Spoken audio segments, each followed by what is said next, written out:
नमस्कार। माली समाचार हिंदी में आपका स्वागत है। मैं दिनेश माली। महाराष्ट्र चुनाव धोखाधड़ी से जीते गए, भाजपा पर बरसे खड़गे, लोकतंत्र को धीरे धीरे खत्म करने का लगाया आरोप। आइए जानते हैं विस्तार से। कांग्रेस अध्यक्ष मल्लिकार्जुन खड़गे ने बुधवार को भारतीय जनता पार्टी पर बड़ा आरोप लगाया। उन्होंने कहा कि भाजपा ने महाराष्ट्र विधानसभा चुनाव में धोखाधड़ी से जीत दर्ज की। ऐसा फर्जीवाड़ा पहले कभी नहीं देखा गया। उन्होंने बैलेट पेपर पर चुनाव कराने की जोरदार वकालत की। अहमदाबाद में एआईसीसी सत्र को संबोधित करते हुए खड़गे ने प्रधानमंत्री मोदी पर पूंजीपतियों को लाभ पहुंचाने और लोकतंत्र को धीरे धीरे खत्म करने के लिए सरकारी संपत्ति बेचने का भी आरोप लगाया।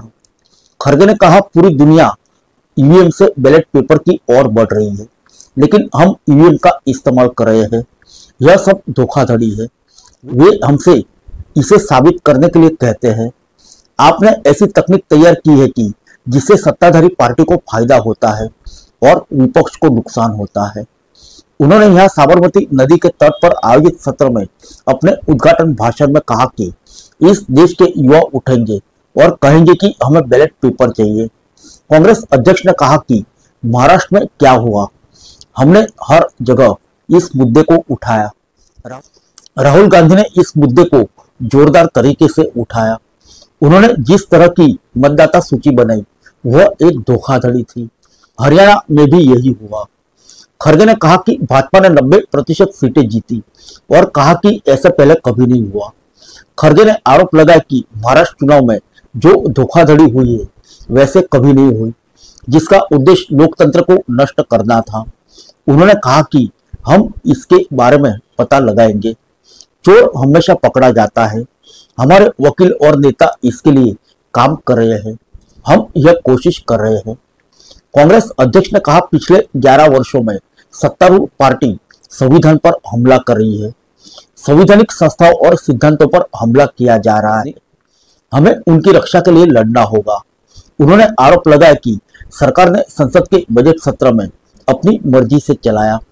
अध्यक्ष ने विपक्ष के नेता का नाम लिया, लेकिन उन्हें बोलने नहीं दिया। लोकतंत्र में यह शर्मनाक है।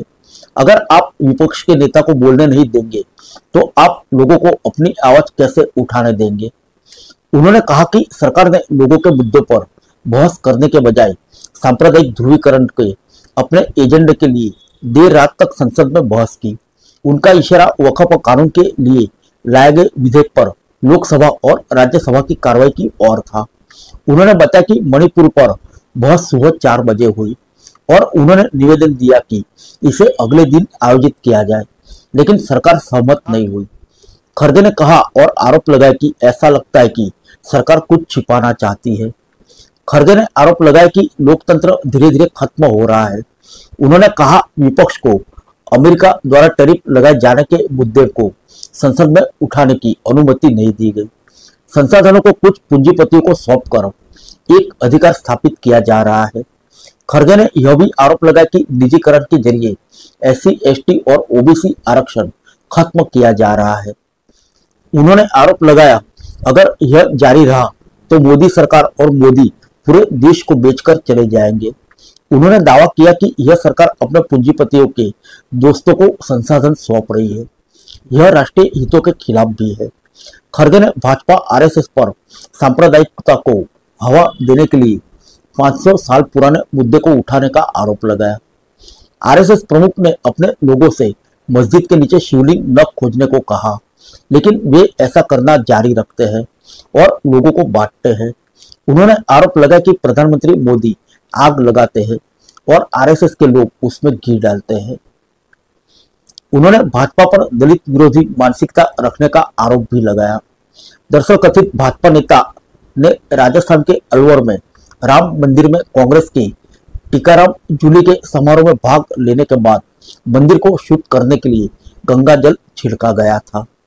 खड़गे ने देश भर में जाति जनगणना की भी जोरदार वकालत की और आरोप लगाया कि प्रधानमंत्री मोदी राजनीतिक लाभ के लिए OBC दर्जे का इस्तेमाल करते हैं, लेकिन उनके कल्याण के लिए कदम नहीं उठाते।